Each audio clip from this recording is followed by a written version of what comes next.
প্রায় ১০ মাস ১০ দিন অপেক্ষা করার পর আমাদের অপেক্ষা শেষ হলো। চলে আসলো আমাদের ঘরে ফুটফুটে আমাদের বাচ্চাটা।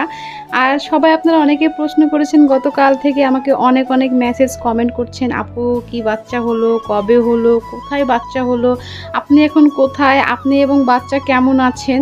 তো সবগুলোর উত্তর দেওয়ার জন্য এই ভিডিওটা, আর ভিডিওটা ফুল দেখতে থাকুন, জানতেই পারবেন আমাদের কি বাচ্চা হয়েছে। হ্যালো এভরিওয়ান, আসসালামু আলাইকুম, সবাই কেমন আছেন। আমাদের এই ভিডিওটা হচ্ছে 9 তারিখের।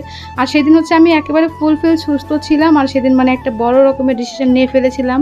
তো সেদিন আমার ইচ্ছা ছিল সিজারে চলে যাওয়ার, সেজন্য সেদিন হসপিটালে চলে গেছিলাম। আমি একেবারে সুস্থ স্বাভাবিকভাবে হাঁটছিলাম, হয়তো দেখতেই পাচ্ছেন। আমার পরপর কয়েকটা ডেট পার হয়ে গেছে, যেটার কারণে চিন্তিত ছিলাম। তো ডাক্তার বলেই ফেলছিল যে সিজার করা লাগবে।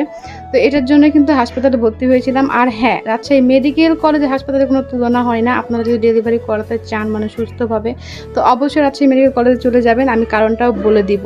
তো যাই হোক, আমরা ফার্স্টে ভর্তি হলাম। ভর্তি হওয়ার পর আমাদের 22 নম্বর ওয়ার্ডে ট্রান্সফার করলো। আর ওইখান থেকে আমরা চেক আপের জন্য লেবার রুমে যাচ্ছিলাম। এই একটা লেবার রুমে আমার আসলে মতামতকে 1 মিনিটে চেঞ্জ করে দিয়েছিল। যদিও আমি সিজারের জন্য সেদিন গেছিলাম, সেদিন একেবারে ব্যাগ ট্যাগ বেঁধে নিয়ে গেছিলাম যে সিজার আজকে করেই ফেলবো, এরকম চিন্তা ভাবনা। তো লেবার রুমে যাওয়ার পর একটা নার্স যে ডাক্তার, সে আমার রিপোর্টসগুলো দেখে বললো যে আপনার সিজারে যাওয়া লাগবে। আপনার ডেট অনেক দিন, 2টা ডেট পার হয়ে গেছে অলরেডি, আজকে লাস্ট ডেট ছিল, সেটাও পার হয়ে যাচ্ছে।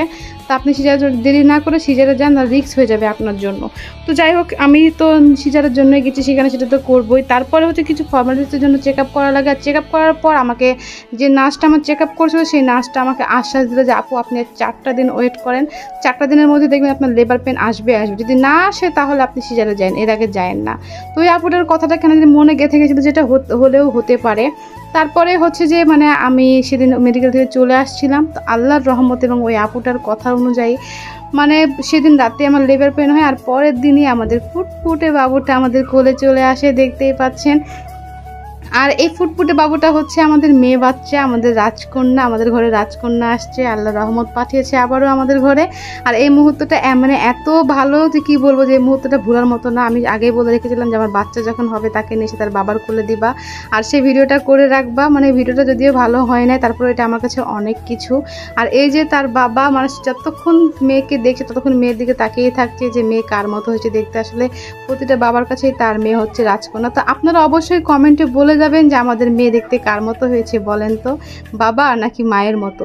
তো যাই হোক, আমরা মা মেয়ে আলহামদুলিল্লাহ সুস্থ আছি। আমরা এখন বাসায় আছি, আজকে আমাদের ছুটি দিয়ে দিয়েছে হাসপাতাল থেকে।